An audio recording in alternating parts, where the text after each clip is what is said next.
There's a line in Shakespeare, I don't remember which play, it says, "Nothing is either good or bad, but thinking makes it so."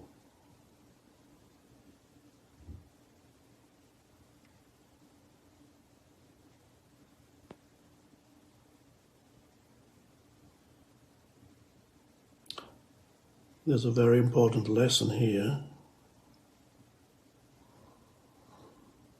An essential part of spiritual awakening, or we could call it the awakening of consciousness,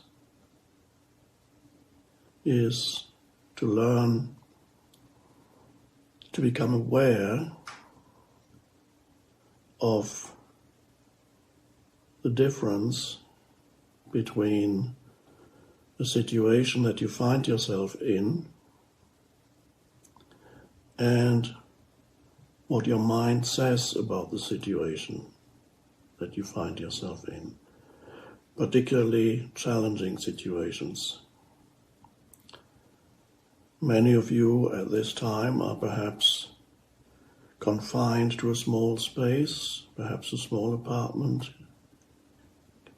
not allowed to go out except to buy groceries or other essentials. Perhaps you have to share that space with several people, or there's nobody else and you're feeling lonely. Or you may be experiencing that money is becoming scarce because you've been laid off, no more income. Or you're feeling sick, and there's a fever, there's cough.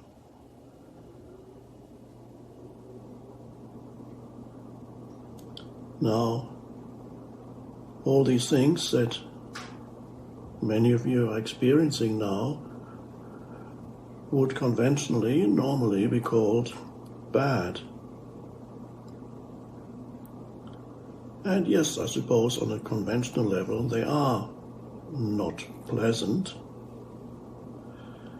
particularly if you're sick.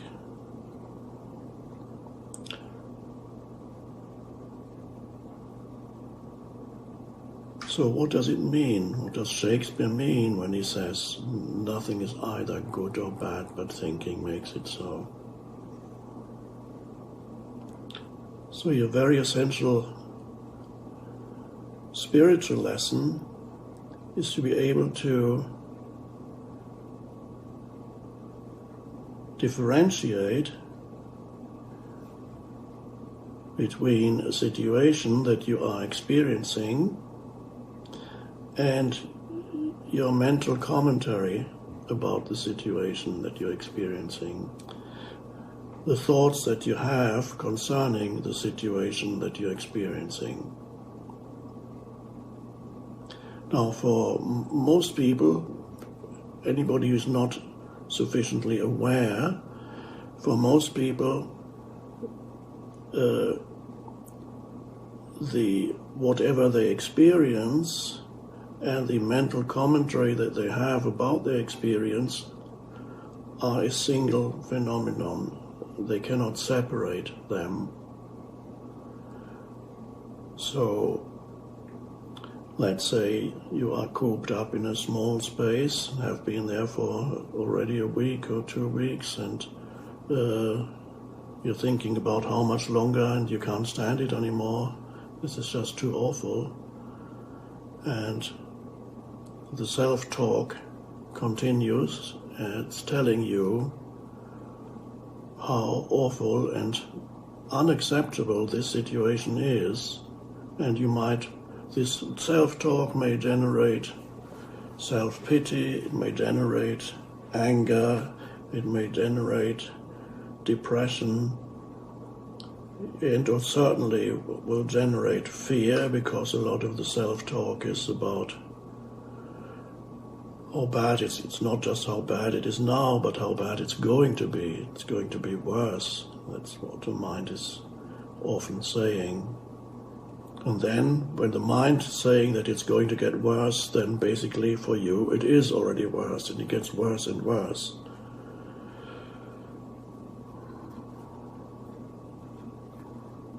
So since many of you have spare time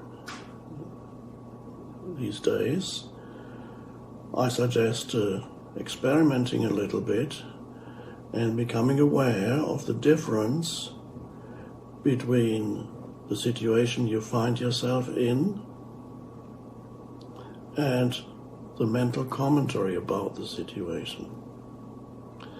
So when you feel unhappy, basically suffering where you are, and you're saying, I can't take much more of this, whatever the mind is saying, or the mind is saying it's going to get worse. I can't take another 3 weeks of this, how could I? What am I going to live on?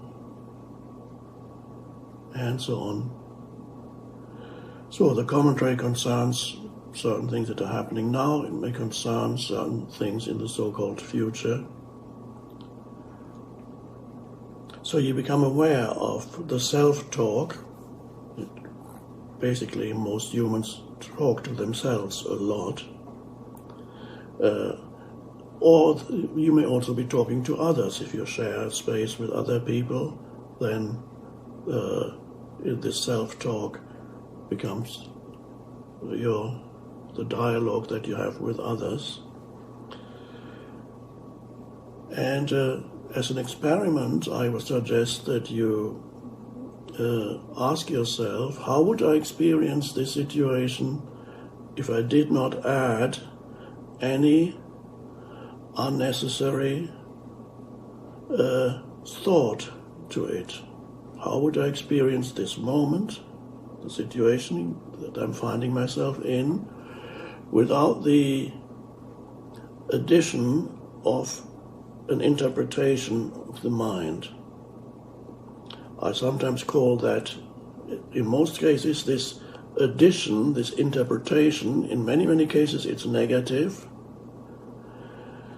There's usually not that much that the mind can comment on a very pleasant experience, it just experiences it, but the mind loves it when there's a difficult situation, then the mind can really get going and has a long story about it. How would I experience this moment without the addition of unnecessary thought? That's a strange question. I sometimes say that this addition of thought is excess baggage in your life.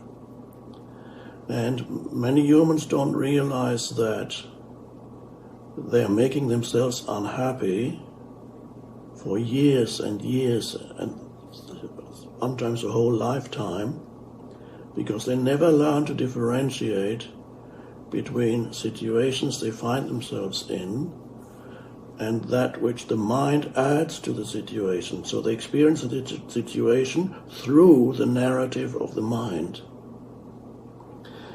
They cannot say, here's a situation and here's the narrative, but this is what I'm asking you to experiment with now, because you have plenty of time, or many of you have. How would I experience this moment if I refrained from interpreting it, calling it either good or bad? Okay, now this question doesn't have an answer on a conceptual level. This question directs your attention into the present moment, the aliveness of the present moment. And if you don't add any thought to it, but just an experiment, you can, if the experiment fails, if you don't like it, then you can continue with continuously adding narratives to the situation, and continue to experience the situation through the veil of the narrative that comments how awful it all is, that your life is falling apart, the world is falling apart, it's all so dreadful. That's a narrative. So, how would I experience this moment if I did not add? Okay, let's do it. Let's refrain. It's not a doing. It's a refrain from doing something that is normally an unconscious mind process. Okay, what am I left with? Here I am. I'm sitting here, looking around, breathing, whatever is here in this room. Look out of the window, see a bit of sky, tree, the light coming through the window, furniture in the room, whatever else is happening here, sensory perceptions. And you're breathing, and you're alive, presumably, although you may not actually experience being alive, but you can experience it by feeling the inner energy field of the body, which is alive. It's all part of the experience of this moment.